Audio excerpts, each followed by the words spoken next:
The camera flash exploded in Richard Chandler's face just as he adjusted his bow tie in the mirror of the Grand Imperial Hotel in Manhattan. Sophia Monroe, dressed in a provocative black gown that cost more than most people earned in 6 months, kissed his neck, leaving a lipstick mark he'd need to wipe off before they went down to the ballroom. 3 years.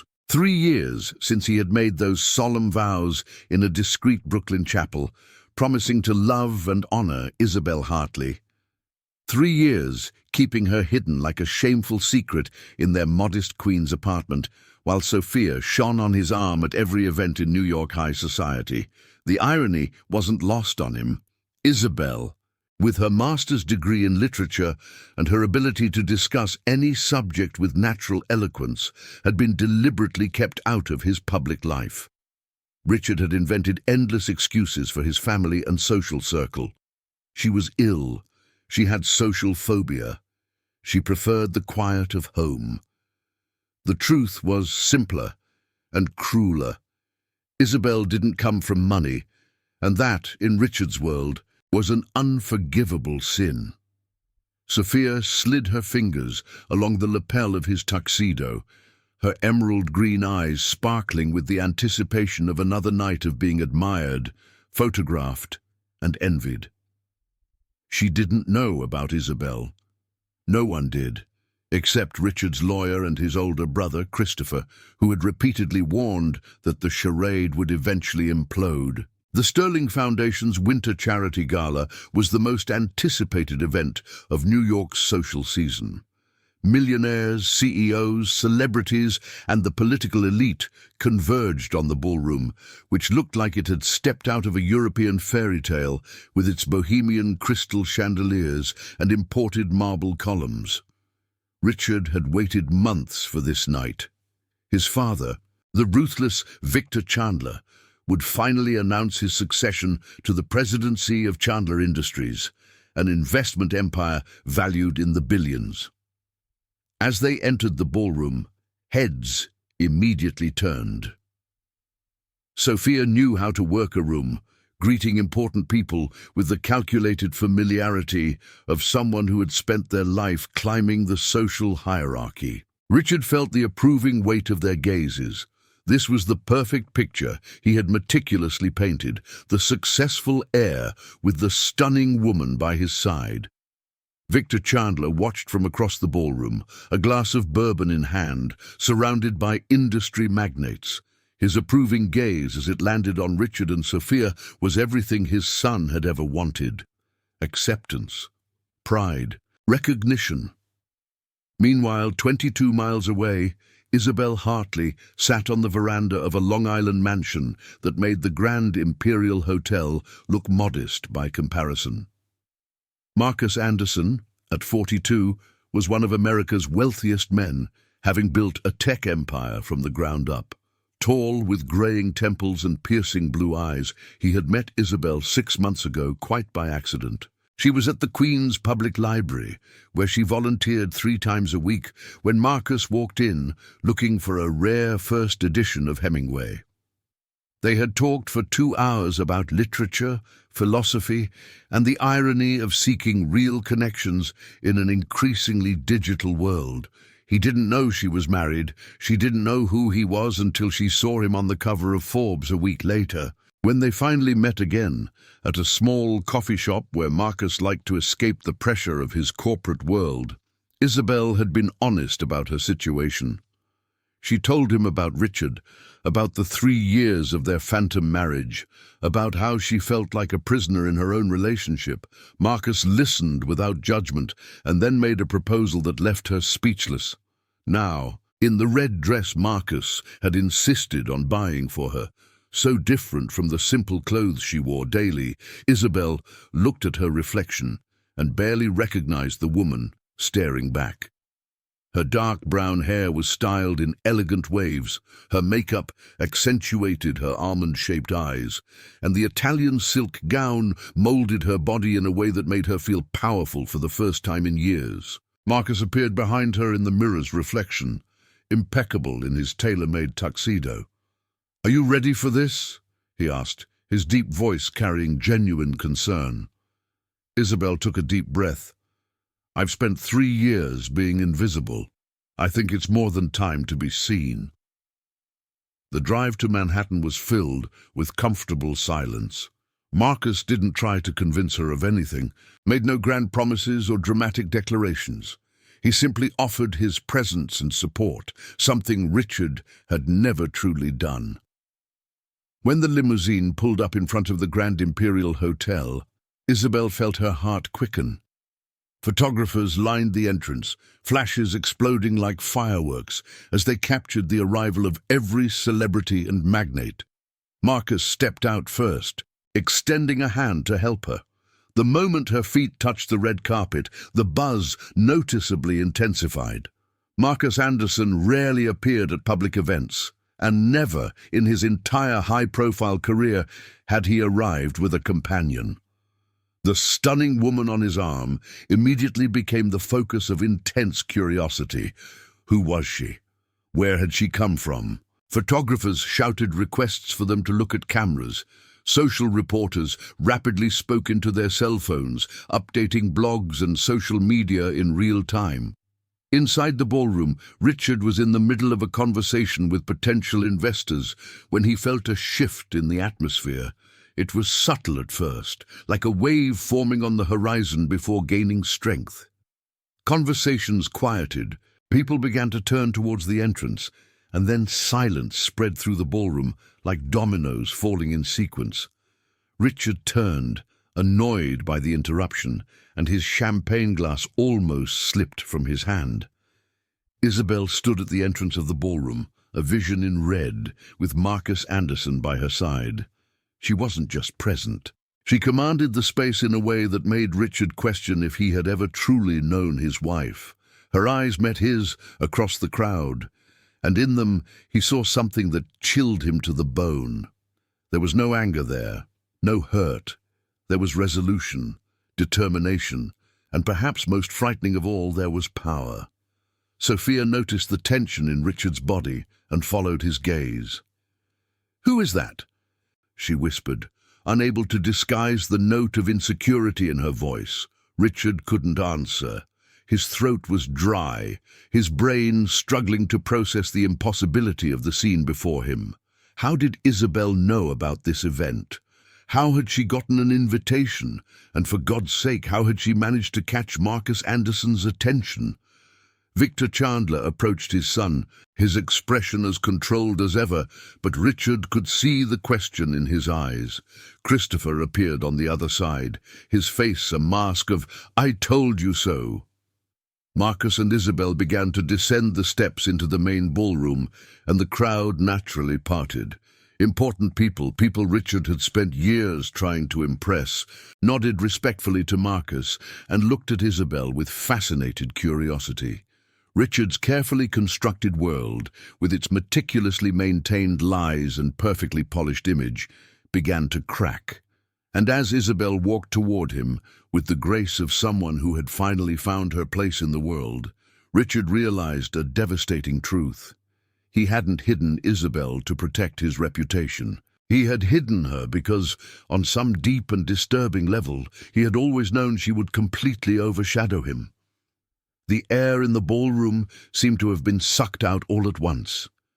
Richard felt the weight of hundreds of gazes alternating between him, Sophia, and the impossible vision that was Isabel walking through the ballroom as if she had always belonged in that world. Every step she took in her Louboutin heels echoed in his mind like a countdown to an imminent disaster. Marcus Anderson guided Isabel with his hand gently placed on her back, a gesture that managed to be both protective and respectful. Richard watched with growing horror as industry and political giants approached to greet them. Gerald Rothschild, the real estate magnate Richard had tried to impress for 6 months, kissed Isabel's hand as if she were European royalty. Catherine Wu, the editor-in-chief of the East Coast's most influential fashion magazine, was already whispering into her assistant's ear, surely making mental notes about Isabel's dress for the next issue. Sophia squeezed Richard's arm. her perfectly manicured nails digging into the sleeve of his tuxedo. "Richard, who the hell is that woman? Everyone's looking at her like she's the second coming of Christ." Richard opened his mouth, but no sound came out. How could he explain? 3 years of meticulously constructed lies were about to collapse like a house of cards in a strong wind. He could see Christopher watching from across the ballroom, a mix of concern and resignation on his face. His brother had warned him about this, repeatedly. Victor Chandler materialized beside his son, his bourbon still untouched in his hand. The family patriarch had that unnerving ability to appear at the most inconvenient moments. His voice was low, but carried the weight of a military order. "Explain to me, Richard, why Marcus Anderson is looking our way as if he knows you personally, and why that young woman beside him has the same expression your mother used to have when she caught me lying about business meetings." Before Richard could formulate a response, Marcus and Isabel began to move directly toward them. The ballroom, which moments ago had buzzed with lively conversations about corporate mergers and political scandals, had transformed into a silent theater where everyone awaited the next act of a drama whose magnitude they didn't yet fully comprehend. Isabel maintained her erect posture, her chin lifted with a dignity Richard had never noticed during their years of marriage. Or perhaps he simply hadn't paid enough attention. She wore that red gown like armor, and there was something in her eyes that was simultaneously familiar and utterly strange.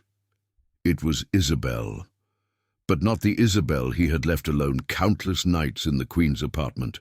This version of her had found something the old one had never possessed: absolute confidence. When they finally stood face to face, the silence in the ballroom was so absolute that Richard could hear the distant clinking of glasses at the bar. Marcus spoke first, his deep voice cutting through the tension like a sharp knife. "Richard Chandler, I've heard a lot about you." The tone was neutral, but there were layers of meaning in those few words that made Richard's stomach churn. Isabel had told him, of course she had, and Marcus Anderson, with all the world's resources at his disposal, probably knew more about Richard than Richard himself would like. Isabel's eyes finally met Sophia's, who was still clinging to Richard's arm as if her life depended on it. For a fleeting moment, Richard saw something akin to pity cross Isabel's face. Not anger, not jealousy, just a melancholic understanding from one woman who recognized another caught in Richard's web of lies. "Sophia Monroe," Isabel said, extending her hand with a grace that seemed to have been practiced in European drawing rooms. "I've heard a lot about you too. Your work at the Whitmore Gallery is quite impressive." Sophia took Isabel's hand automatically, her confusion evident in every line of her perfectly contoured face. "Thank you, I'm sorry, but I don't believe we've been formally introduced." Isabel smiled, and there was a quality to that smile that made Richard want to disappear through the marble floor. It was the smile of someone holding all the cards and simply waiting for the right moment to lay them on the table. "No, we haven't been introduced," Isabel agreed, releasing Sophia's hand and turning to face Richard directly. "But I believe my husband can remedy that now." The world stopped. Sophia blinked, processing the words as if they were in another language. Victor Chandler, for the first time in decades, looked genuinely surprised. Christopher closed his eyes briefly, as if saying a silent prayer. And around them, the ballroom erupted in frantic whispers that grew in volume until they became an unmistakable roar. "You're... what?" Sophia released Richard's arm as if it were on fire, taking a step back. Her face, usually so controlled, was pale beneath her professional makeup.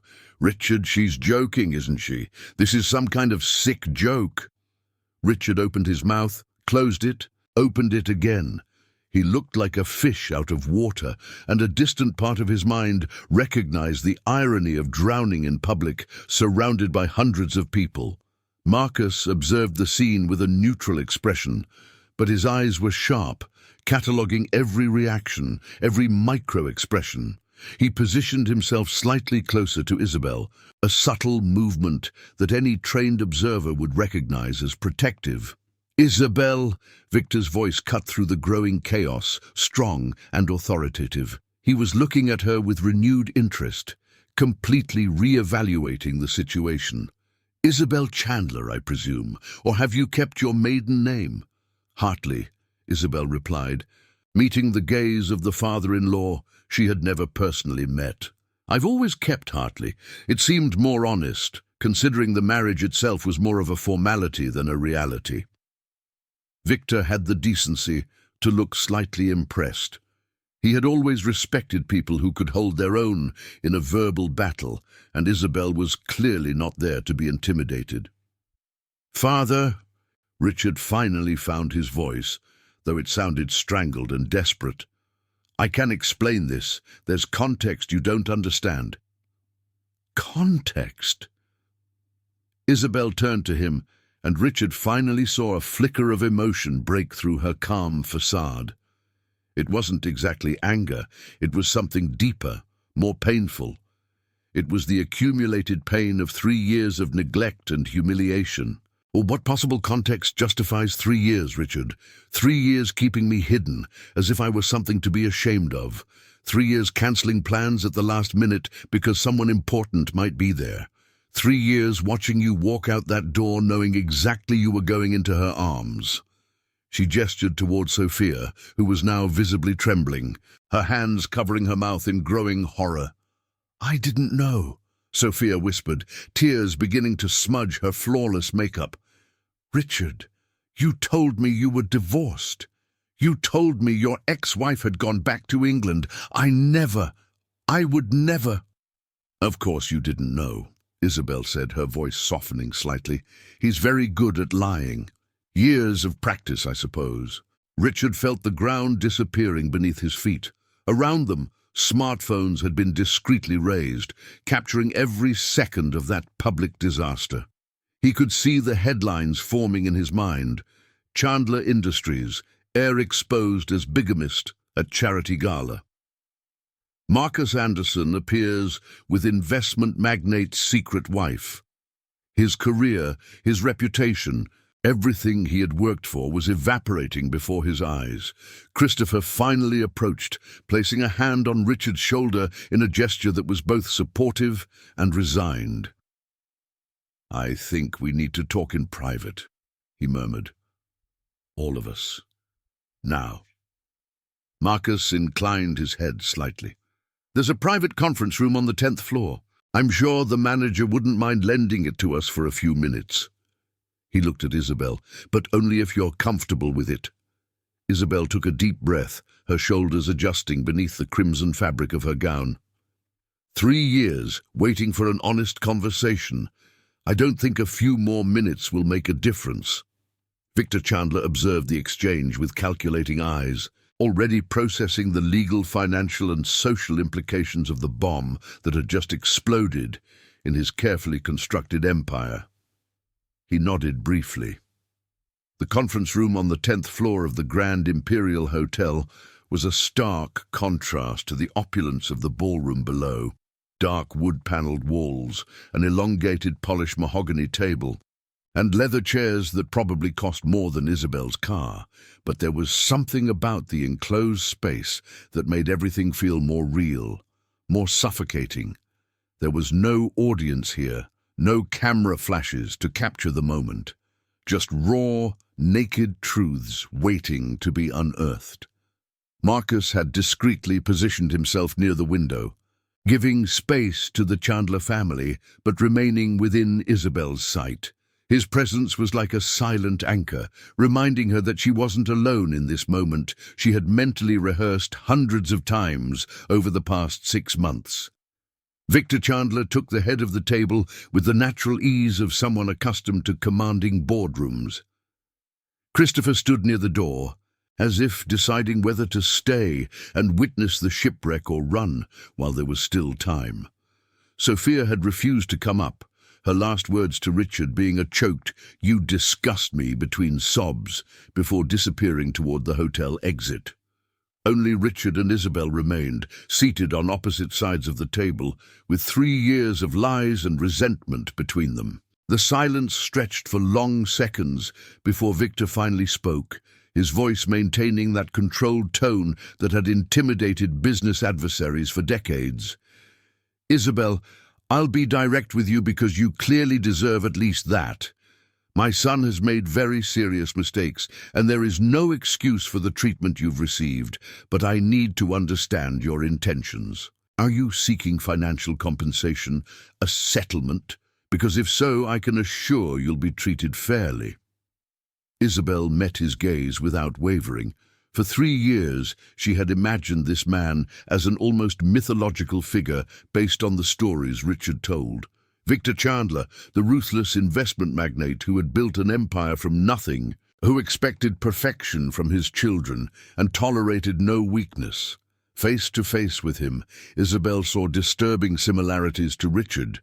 The same strong bone structure, the same eyes that could be both charming and icy. But there was something more to Victor, a kind of brutal honesty that Richard had never possessed. Respect, actually, Isabel replied calmly. 3 years ago, your son asked me to marry him in a small Brooklyn cafe. He said he loved me, that he wanted to build a life with me. I believed him. I was naive enough to think that when he said, "for better or worse," he actually meant it. Richard shifted uncomfortably in his chair, but didn't interrupt her. His eyes were fixed on the polished surface of the table, unable to meet the accusing gaze of anyone in the room. On our honeymoon, which we spent in a cheap motel in Atlantic City because Richard said he was on a tight budget due to investments, Isabel continued, her voice gaining a strength she didn't know she possessed, he received a call. "A family emergency," he said. "He needed to return immediately." I understood, of course. Family is important. But when we got back, things changed. He started working late, later and later. Weekends disappeared into last-minute business trips. And every time I suggested meeting his family, there was a new excuse. His mother was ill, his father was traveling. It wasn't the right time. Christopher